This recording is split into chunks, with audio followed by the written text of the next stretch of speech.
Adam Bloss presents. Dans ce salon, 150 vedettes de la toile pour 30 000 adolescents déchaînés, parmi lesquels Chiara et Danae, déçus de ne pas pouvoir tous les rencontrer. Pas pouvoir prendre des photos, c'est horrible, mais on a pas tout et c'est déjà bien.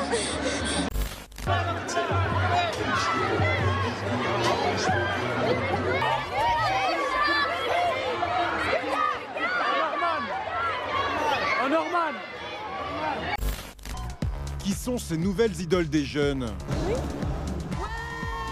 Et toute cette hystérie autour des youtubeurs en vaut-elle vraiment la peine? La Video City Paris est un nom qui parle à toute personne qui traînait sur les réseaux sociaux et particulièrement sur YouTube entre 2015 et 2017. Et pour cause, il s'agissait de l'événement majeur des créateurs de contenu à l'époque. Je pense même ne pas trop m'avancer en disant que jamais un événement de cette ampleur regroupant autant d'influenceurs avec ce niveau de popularité a vu le jour depuis. Et je crois savoir pourquoi, comme je vous l'expliquerai à la fin de la vidéo. La Video City Paris était donc un salon qui s'est tenu en novembre 2015 et en septembre 2017 à Paris, porte de Versailles, là où se tiennent régulièrement les Japan Expo, Paris Games Week, etc. La particularité de ce salon est d'être non pas consacré aux jeux vidéo, à la culture manga ou geek, mais aux youtubeurs. Inspiré de la VidCon aux États-Unis, l'objectif était alors d'organiser une rencontre abonnée géante. Le moins que l'on puisse dire, c'est que ça a marché. En réunissant plus de 120 youtubeurs en 2015 et 250 en 2017, le salon a attiré 25 000 puis 40 000 visiteurs. Et en même temps,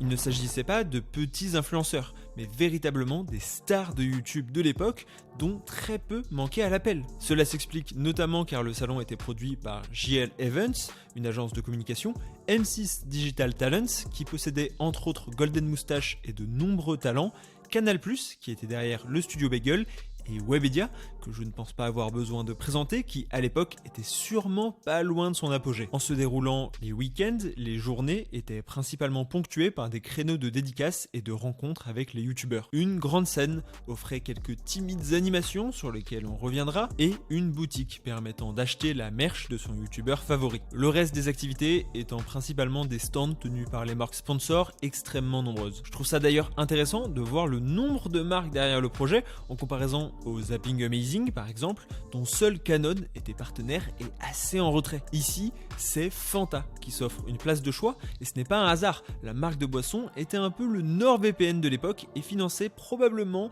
le remboursement de prêt des 3/4 du YouTube Game. Video City Paris by Fanta, c'est le tout premier festival des youtubeurs. Les 7 et 8 novembre à Paris, porte de Versailles. Viens rencontrer 120 youtubeurs, dont Norman, Cyprien et Enjoy Phoenix. Bref, sur le moment, l'événement est relativement bien reçu par ceux qui y prennent part. J'ai reçu pas mal de témoignages, que ce soit de visiteurs ou de youtubeurs présents, et j'étais moi-même sur place pour les 2 éditions. Et si certains soulignent les bons souvenirs qui y sont liés, très nombreux sont ceux qui rappellent que sur beaucoup de points, la Video City a été une catastrophe. D'ailleurs, si vous étiez sur place, n'hésitez pas à me faire part de votre expérience en commentaire. Même si vous n'y étiez pas, évidemment, n'hésitez pas à donner votre avis. Mais également, si vous étiez par exemple youtubeur et que vous avez participé, ça m'intéresse grandement d'avoir votre retour, que ce soit pour 2015 ou 2017, ou si vous faisiez partie des équipes, soit de la sécurité, soit même des organisateurs ou des agences à l'origine du projet. Ça m'intéresse beaucoup d'avoir vos retours sur les coulisses et comment vous l'avez vécu de votre point de vue. Perso, j'avais été aux 2 éditions et je me souviens que la 2015, j'avais été très oppressé par le monde. J'aime pas trop les endroits où il y a beaucoup de monde. Mais après, il n'y avait pas vraiment grand chose à faire. Et pour 2017, c'était un petit peu différent. Pareil, je n'avais pas passé la journée du siècle, mais j'avais rencontré une abonnée grâce à laquelle j'ai pu rencontrer Doc7 qui m'a fait percer. Donc théoriquement, j'ai percé grâce à la Video City. Le premier problème qui vous permettra sûrement de visualiser l'ambiance de l'événement concerne l'espace VIP. Cet espace réservé aux créateurs et à leurs proches existe pour chaque convention et permet aux influenceurs de ne pas se mélanger avec les gueux, leurs fidèles abonnés dont ils sont totalement reconnaissants. C'est normal, ça existe pour tout événement de ce type. Sauf que pour la première édition, la Video City Paris a eu la merveilleuse idée de placer ce lieu dans un endroit particulièrement exposé aux visiteurs. Ainsi, les abonnés les plus déterminés ont essayé d'escalader les murs qui le composent afin d'avoir un visuel sur leur youtubeur préféré et d'échanger quelques mots avec lui. Ils ont aussi essayé de profiter d'un petit espace entre les cloisons et le sol pour glisser leur téléphone et prendre des photos de l'intérieur, voire même utiliser une perche à selfie pour passer par-dessus. Si, je vous jure que c'est vrai. Parlez. Oh s'il vous plaît. C'est moi. C'est qui? C'est Sullivan. Ah, c'est à toi. Si, c'est Sullivan. Je m'en filme, attends. Sullivan. On tente aussi de voler quelques images par-dessus les barricades. Nous, donc le bétail, c'est un peu le salon de l'agriculture du YouTube Game, hein, si vous voulez, ce salon-là. Donc nous, le bétail, où étions-nous en 2015? Nous étions dans un enclos qui était mis au milieu. Un système panoptique particulièrement angoissant pour les créateurs et dont Michel Foucault se serait sûrement délecté pour livrer une analyse sur l'état de surveillance par les masses dans notre société. Mais cet espace n'était pas la seule angoisse pour les youtubeurs, puisque chaque déplacement, que ce soit en 2015 ou en 2017, devait se faire en compagnie d'une escorte de garde du corps pour faire face au mouvement de foule qui accompagnait chacun des pas d'un vidéaste. Dans son vlog sur le sujet, Enjoy Phoenix explique même s'être fait tirer les cheveux, le pull et les bras en voulant se rendre à son stand. Le truc c'est que c'est hyper dangereux parce qu'il y a vraiment beaucoup de monde et comme c'est la première année, je dirais pas que c'est mal organisé mais il faut faire super attention parce que plusieurs fois je me suis fait tirer les cheveux, tirer le pull, tirer les bras, donc bon bref. Dans le genre bien angoissant aussi, un reportage de M6 qui suivait un jeune fan timide depuis devenu influenceur aux millions d'abonnés nous montre même une séquence où ce dernier attend juste Zoé, 16 ans, devant les toilettes pour prendre une photo avec elle. Parce que surtout qu'à ce moment-là, les youtubeurs, même les plus gros, sont encore très jeunes pour gérer ce genre de situation. Enjoy Phoenix n'a que 22 ans, Squeezie 21 ans et Sullivan Gwed, probablement celui qui déchaînait le plus la foule, 15 ans. Alors, même si un dispositif de sécurité important semblait déployé, on peut se questionner sur l'impact que ça a eu sur eux. Surtout que leur journée n'était pas de tout repos. Plusieurs heures de dédicaces, parquées dans des box, à enchaîner les abonnés, parfois sans possibilité de véritables échanges avec eux pour les plus gros. De loin, on pourrait se croire au zoo, ou dans une mauvaise foire du XXe siècle, laissant penser à une usine à selfies et autographes au détriment du véritable échange avec la communauté qui était promis. Surtout que d'autres soucis sont venus s'ajouter à l'équation. En dehors de la chute dangereuse et terriblement gênante de Danae Makeup en direct sur scène, on a pu assister à une embrouille entre deux créateurs fitness qui auraient pu très mal finir. De même, des personnes m'ont fait part d'un traitement à double vitesse pour les youtubeurs. Certains auraient été rémunérés grassement pour leur venue et auraient bénéficié d'avantages conséquents par rapport à d'autres, cela s'expliquant par la différence de notoriété. Quand la question est posée aux organisateurs, ces derniers répondent que, je cite, « les vidéastes sont rémunérés sur des piges classiques mais pas sur leurs prestations », ce qui me paraît assez flou et plutôt une manière d'esquiver la question. Mais si quelqu'un qui s'y connaît dans le domaine a la réponse, dans les commentaires, n'hésitez pas. Comme vous le savez sûrement, YouTube, c'est pas mon métier, je fais pas de placement de produits, je vis pas de ça, j'ai des études à côté et un travail. Donc si vous souhaitez soutenir la chaîne, n'hésitez pas à vous abonner. Vraiment, ça m'aide beaucoup, la plupart d'entre vous, vous êtes évidemment pas abonnés. Et surtout à regarder les vidéos, mettre des pouces bleus, les partager, même sur des sujets qui vous attireraient moins. Je suis sûr que ça peut vous intéresser. Vraiment, je vous demande pas d'argent, je vous demande pas votre attention, je vous donne pas de code promo. Mais ça, c'est vraiment ce qui peut m'aider et je vous jure que ça me ferait super plaisir. Désolé pour le petit message de promo, c'est un peu mon seul moyen. On reprend la vidéo. Au-delà de ça, l'ensemble du salon manquait cruellement d'activités et même de conférences ou de débats en présence de tous ces youtubeurs. L'objectif était vraiment de venir faire la queue pour rencontrer son idole et si cela a pu plaire à une partie du public qui venait pour ça, c'est peut-être aussi la cause des débordements qui ont eu lieu, voire même d'un changement culturel majeur. Enfin, le billet d'entrée était d'une vingtaine d'euros.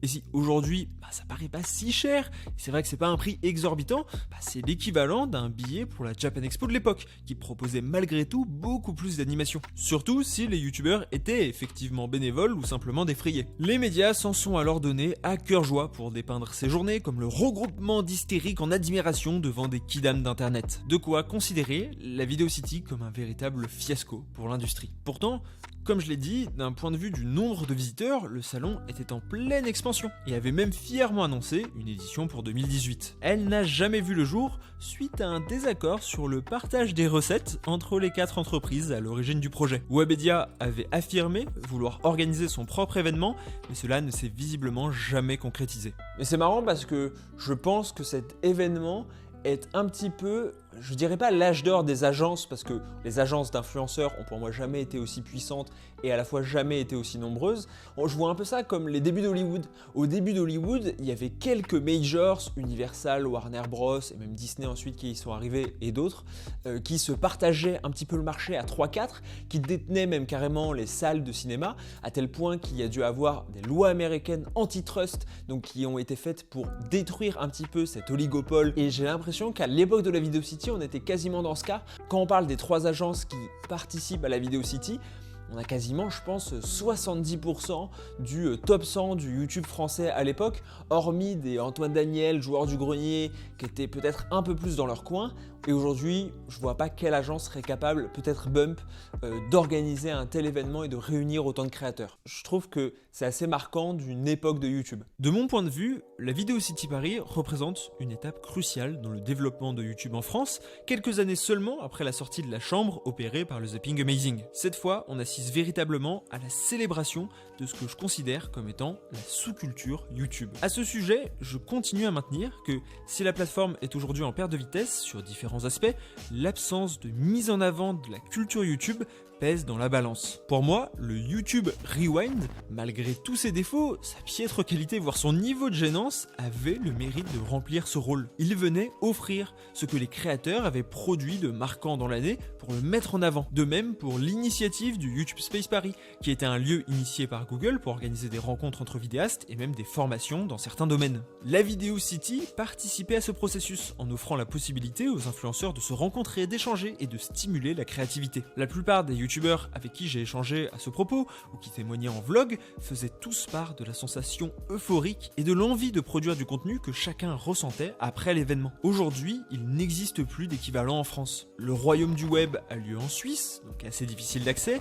Le Frames d'Avignon regroupe certes beaucoup de créateurs et son format permet un véritable échange loin de l'usine à selfie de la Video City, mais l'ampleur est incomparable. Derrière, la Creators Mania, un salon qui annonce pour l'instant un line-up d'une dizaine de TikTokers et une conférence de Lena Situation, semble vouloir prendre la relève à Porte de Versailles, mais le tarif de 45 € ainsi que la popularité relative des participants m'empêche de le considérer sérieusement comme étant la suite ou le successeur de Video City. D'ailleurs, même au-delà du problème des agences, je me demande dans quelle mesure ça serait vraiment possible de faire ça aujourd'hui. Je sais pas, imaginer une Video City Paris, pareil, à Porte de Versailles, avec les 50 plus gros youtubeurs actuels. Je vois pas comment ça pourrait pas mal se terminer en mouvement de foule de 100 000 personnes qui envahissent le parc des expos.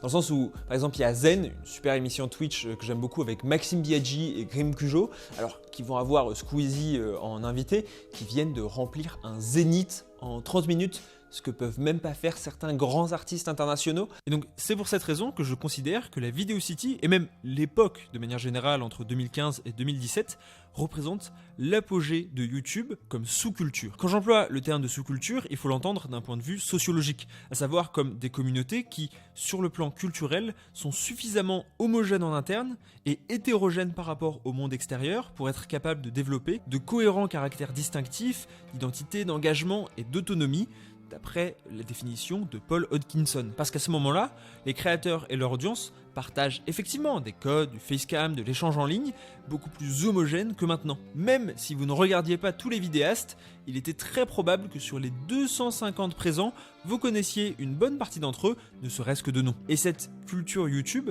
je la considère comme une sous-culture à ce moment, car son traitement médiatique, en tout cas celui de l'événement, est exclusivement sous l'angle de l'incompréhension des parents ou de l'opposition à la télévision. Je vous invite à regarder le reportage extrêmement méprisant de Quotidien sur le sujet, ou encore le journaliste de M6 qui règle visiblement ses comptes avec Enjoy Phoenix, qu'il ne semble pas plus apprécier que ça. Avec d'un côté des jeunes fans en transe et de l'autre des parents totalement perdus. On y retrouve tous les clichés du traitement par la télé de YouTube à l'époque. On a donc bien une communauté hétérogène par rapport au monde extérieur et à la culture dominante qui est encore celle des parents et de la télévision. Après la deuxième Video City, donc aux alentours de 2018, le rapport de force bascule. Les codes de YouTube sont reconnus de tous et acceptés avec la reconnaissance des marques ou même les différentes reconnaissances institutionnelles qui vont venir véritablement asseoir le phénomène et vieillir son audience. S'il s'agit de l'apogée de la sous-culture YouTube en 2017, c'est moins parce que celle-ci aurait disparu depuis, mais au contraire, car elle aurait arrêté d'être une sous-culture pour s'intégrer pleinement à la culture dominante. Et en tant que culture dominante, elle a moins le besoin de réaffirmer ses codes, de remettre en avant ses spécificités, comme ce fut le cas avant, ce qui explique la disparition pour moi de ces événements ou du YouTube Space. Et cette intégration à la culture dominante va se faire pour moi grâce à un élément sur lequel les médias et les profanes vont pouvoir s'appuyer dans leur compréhension du phénomène